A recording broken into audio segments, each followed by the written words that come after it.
Hello everybody, Mr. Tom here, and welcome back to reading. Today we'll be reading the last two chapters of Billy Wants It All. I didn't think that these next two chapters were the last one until I actually looked, but here we are at the end of the story. So, I'll be reading chapters 7 and 8. Just like the last videos, the comment section will be below, so I can see and hear your thoughts about the chapters, and in this case, the end of the book. And like usual, at the end, after I read both of these, I'll give you my thoughts on it. So, without wasting any more time, I will read Chapter 7, which is called Cats in Devon. During school assembly, Tom looked about before bending down to open his school bag. Aunt and Billy were sat either side, listening to Miss Johnson talking about the new lunchtime rota. Tom gestured to Billy and Aunt to look into his bag. "It's a new game controller," he mouthed. Both boys leant forward for a better look. "Is it yours?" Billy whispered. "The juniors will have preference, and to make sure the queue are kept in order, I need senior children to supervise them." Miss Johnston raised her voice. "Who will volunteer?" "Look out!" Billy flashed his eyes left.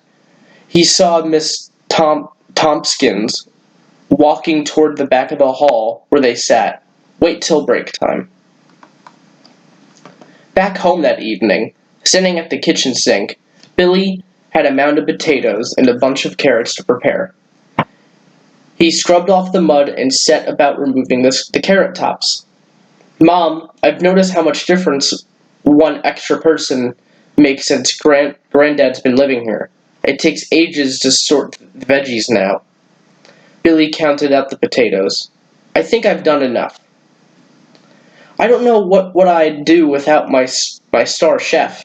Billy's mom came over to look at what he prepared. "Yes, that'll do. You're a real help, Billy." "Mom?" "Yes?" "At school today, you know Tom? Well, he had an awesome game controller." "Did he? That's nice." His mom continued to chop an onion. "It's much better than my old one. You should have seen it." Billy got more excited as he spoke. "Oh, well, maybe you should put it on your birthday or Christmas list." "But Mom, they're ages away. It's the latest. Everyone at school's getting one." "And who exactly is everyone?" She looked directly at him. "Tom. And?" "Aunt wants one. So did Khaled and Julie. They all said so at break time." "So Tom's got one, you say. Was it for his birthday, or did he buy it with his own money?" "Well, actually, it's his brother Eddie's. Tom just brought it to school to show us." Billy stopped to think. "You know you said I'm your star chef. Maybe you could buy it for me now. It'd be really cool at school if you did." Billy cocked his head to one side and stared toward his mom. She had tears streaming down her cheeks. "Mom, what's up?" He ran over to put his arms around her. "Don't get upset." Billy remembered what his granddad had said to him about his mom and dad having to pay out a lot of money. He didn't want to get her worried or sad. "I don't need a new controller. It's just Tom's looked mega." His mom took a scrap of tissues from her pocket. "It's not the money." She blew her nose. "It's 'cause I'm chopping onions. They always make me cry." She dabbed her cheeks. Billy didn't feel so sure if it was the onions. "Does that mean you'll buy me a new controller?" Billy pulled another tissue from the box on the side and gave it to her. "No, sorry, Billy. We need to be careful with money now with all the extra expenses." She blew her nose one more time. "We've been meaning to tell you something." "What?" Billy screwed up his face. He didn't like the sound of that. "You remember at Christmas when we talked about going to Disneyland this summer?" "I know. I was so excited. I told everyone." Billy pretended to bounce a ball and threw it into a basket hoop like American kids he'd seen on TV. "Well, we can't afford it. I've had to cancel the holiday. Sorry." "Oh, Mom, I've told everyone we're going to America." Billy stamped his foot. "It's not fair." "Sometimes life seems unfair, Billy. But we had to fix Jacko's leg and help Dad with the car. Those things were more important." But hey, it's not so bad. We're still going on holiday. Dad and I have arranged to go to Devon. Devon? That's pooh.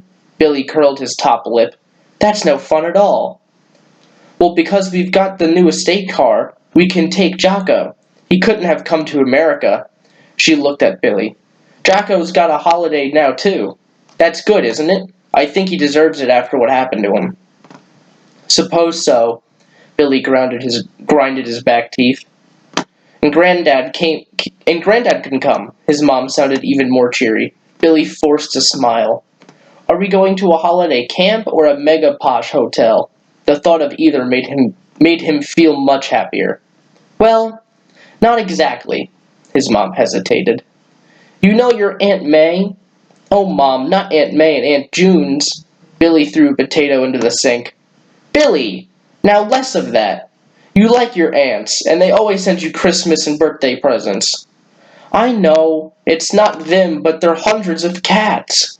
Billy slunk across the kitchen, towards the hall and up the stairs to his bedroom. 14 at last count, actually. Yeah, but they stink and make loads of mess. Okay. Billy, can you come back here, please? His mom stood in the middle of the kitchen. He came and stood in front of her. Now look at me. She put her finger under her chin and lifted his head. I need you to understand that you can't always have what you want. At times, we all have to make compromises, like getting that own brand shower gel instead of the Spider-Man one, or going to Devon and not Disneyland. There are loads of things I'd like to buy and places to go, but for different reasons I can't.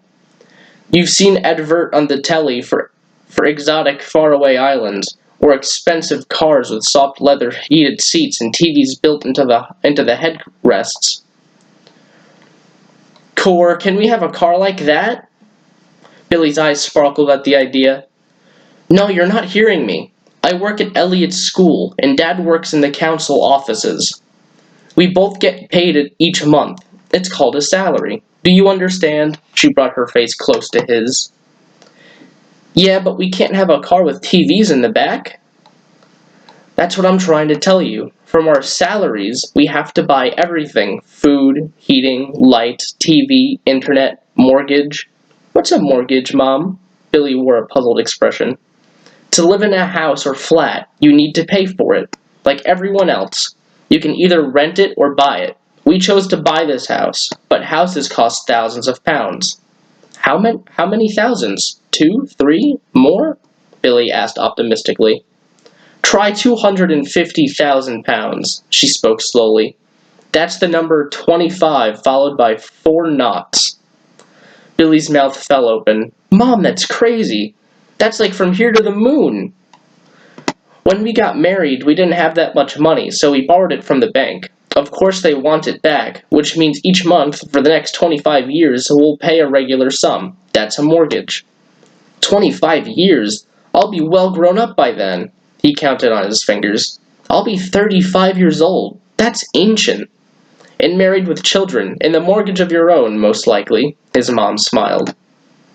I'm never going to get a mortgage. I'll live in a tent or build a camp down the woods. We'll see. Wait until you're older and you've got a good job. Or Billy Field Enterprises becomes a success.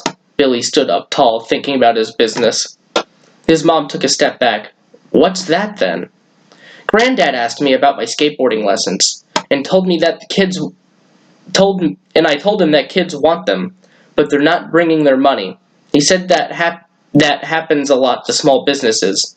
He reckons what I am, a small business, so we named it Billy Field Enterprises. That's the end of chapter 7. So, we're on to the last chapter now, which is chapter 8, called 20-Pound Note. The Saturday of the skateboarding competition arrived. In the park, surrounding the half-pipe ramp, crowds of people gathered. Ant with his sister Max, Tom with his sister Katie, Max's best friend Khaled, Julie, and an assortment of Billy's classmates.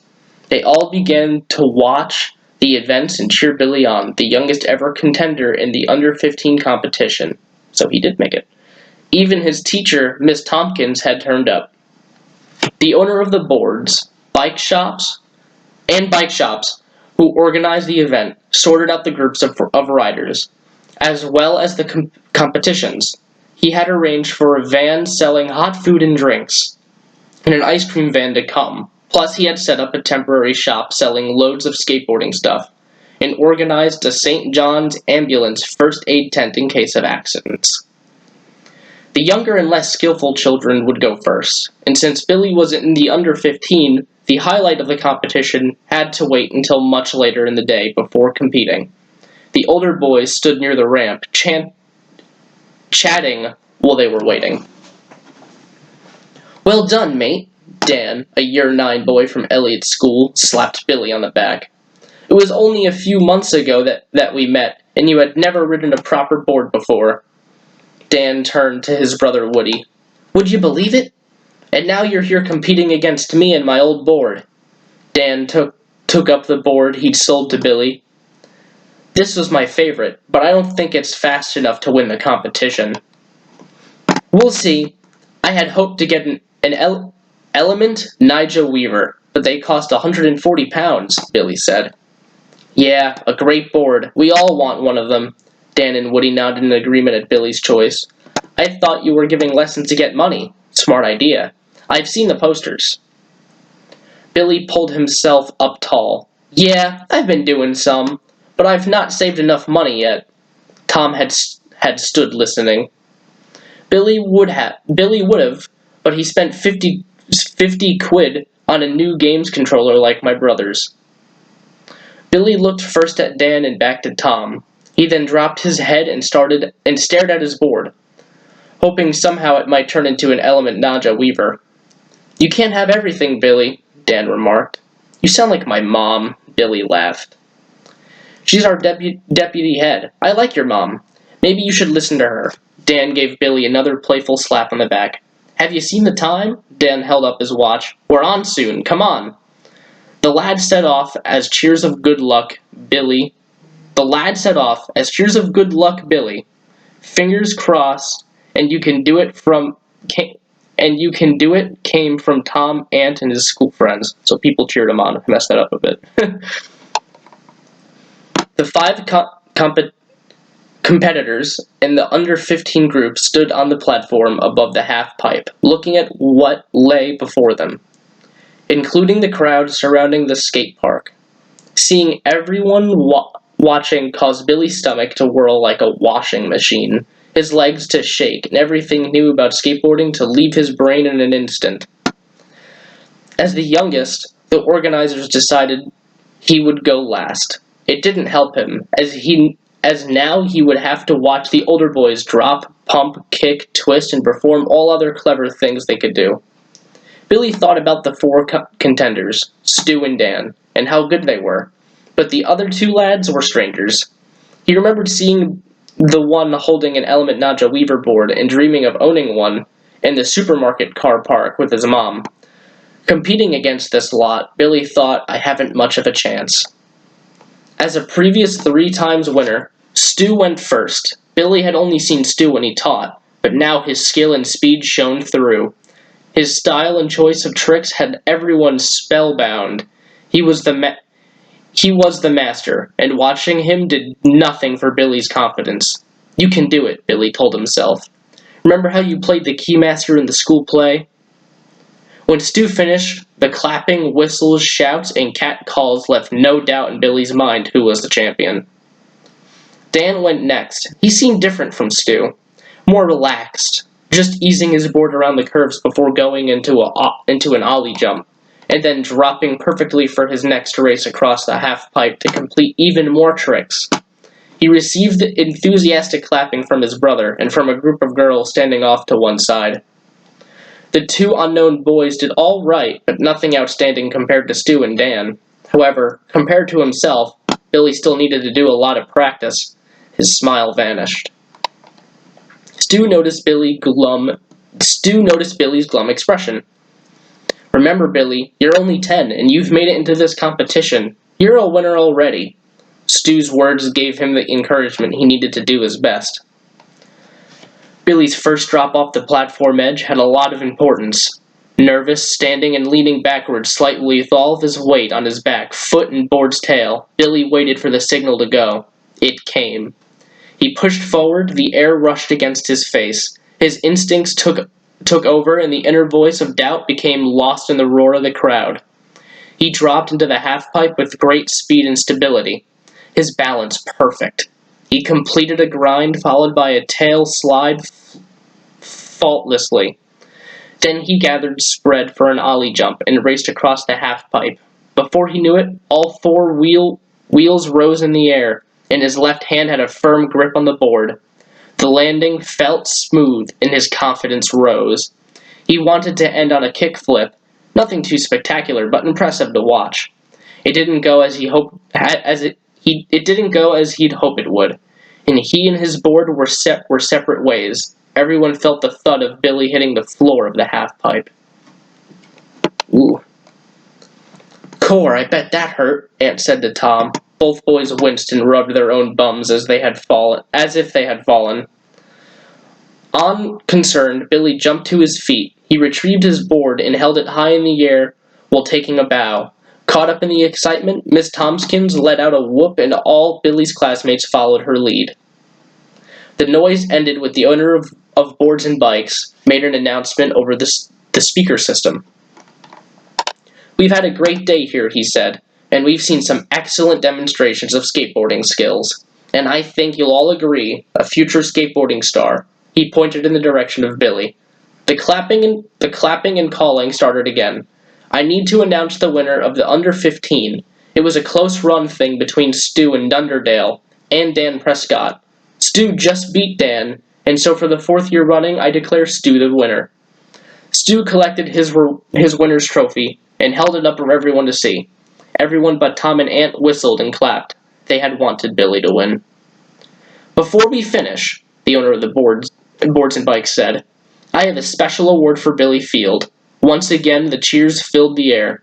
Billy, I've decided to award you a prize for the best newcomer, and for being the youngest competitors in the under 15s ever. He held an envelope above his head and waved it in Billy's direction. He was watching from the opposite platform of the halfpipe. Billy dropped and pumped his way to where the owner of the Boards and Bikes stood. He did a perfect ollie, and with his spare hand grabbed the envelope to cries of, Go for it, Billy. You're the best and awesome. You should have seen me, Billy sat in front of his granddad. I really missed you not being there. I wanted to come, but I could only manage about a 100-meter walk, and I need to rest for a good while. Granddad's mouth turned down, and he let out a heavy sigh. Anyway, did you win? Not really. Billy put a miserable face also. Granddad noticed. I'm sorry. Never mind. There's always a next time. But I did get a special prize for best newcomer. Billy jumped up and down several times, waving the envelope around. He beamed from ear to ear. You're a shocker, Billy Field. Always joking me. Granddad grasped Billy and pulled him to himself. What did you get? Go on, open it. Granddad grew as excited as Billy. It's probably just a voucher for Boards and Bikes. They ran the competition. Billy held the envelope towards the light, trying to see what it held. He didn't want to open it until he'd shown his granddad. Come on, get on with it, or we'll never see. Billy slid his finger along the envelope seal and peered in. His mouth formed an O. His face opened wide and his eyebrows shot up to his forehead. Granddad, you'll never guess in a million years. Billy ran off towards the kitchen looking for his mom. Jacko joined in the chase, limping along behind. His mom sat studying a recipe book. She looked up. So what's all the excitement? Here's my prize. Billy pulled out the contents of the envelope and waved it right in front of her. He had a 20-pound note. Billy! His mom clasped her face in her hands. Hold on to it this time. Not like your birthday 20-pound note. Granddad had made it to the kitchen. Well, I never. What a lucky boy. Another 20-pound note. It's not luck, Granddad, it's skill. I've practiced for months, and I had a good teacher in Stu. If only I hadn't spent 50 pounds on on that games controller, then I could have had my Element Ninja Weaver skateboard for the competition, and I might have won. There's a lesson there, Billy. His granddad took hold of both shoulders and looked into his eyes. You might want it all, but now you realize you cannot have everything without working and saving. And you have to choose what's most important to you, and what you want to buy first. Billy thought hard about what had happened over the past few days and decided he would look after his money better. The 20-pound prize will go towards the cost of the skateboard, as well as the money I earned from giving skateboard lessons. Granddad nodded in approval. I know I want a skateboard, but I need to do other things with my money. Granddad moved his head to one side and furrows appeared on his brows. Mom and Dad have spent loads recently, so I'm going to give Mom the money back for the dog bone. That way I'll be investing in Jocko's health and giving something to someone else in need, which makes me feel all nice inside, he thought. I'm sure they'll appreciate that. Granddad held an ear-to-ear smile. I'll keep a little bit of my pocket money for myself to spend now, perhaps on some sweets or something for school, Billy said. But I've learned that being careful with money makes a lot of sense. And now you can understand how much your mom and dad do for you. Granddad looked to Billy's mom. She smiled and nodded back. Jocko pushed in between Billy and Granddad. And I think someone else has gotten a lot better. Billy bent and ruffled the dog's fur. You're my bestest dog ever, and I can't wait to go on a holiday with you. The end. And that was Billy Wants It All. That was the whole book. It was 8 chapters long. We read through about 50 pages. And that's the end. I think that was a good story. I wasn't thinking the end of the story was coming that fast. It was kind of a surprise. But although Billy didn't win, he did get something out of it, and he learned the importance of saving and that he can't have everything he wants. So, you know what? I think that was a good ending. The way that they wrapped up the last chapter, I feel, was really, what's the word I'm looking for? Sweet, in a sense? I don't really know how to describe it, but I think it was really good, and it kind of makes me want to read more to see what would happen next. And thankfully, I have a lot of these Billy books, so the next week we're going to start a completely new one. Which one it is yet, I'm not sure. But you'll see next week. We'll start reading a new Billy one. So, I want to hear what you think down below about the 2 chapters. I think they were great. I think that it was great that they referenced some of the early chapter stuff in this last one and kind of like tied it all in a bow tie. And that was a good ending. Billy learned a lot from this book, and as I'm sure he will in other ones. So for now, I hope you all enjoy the rest of your week, and I'll see you again on Tuesday. Bye-bye.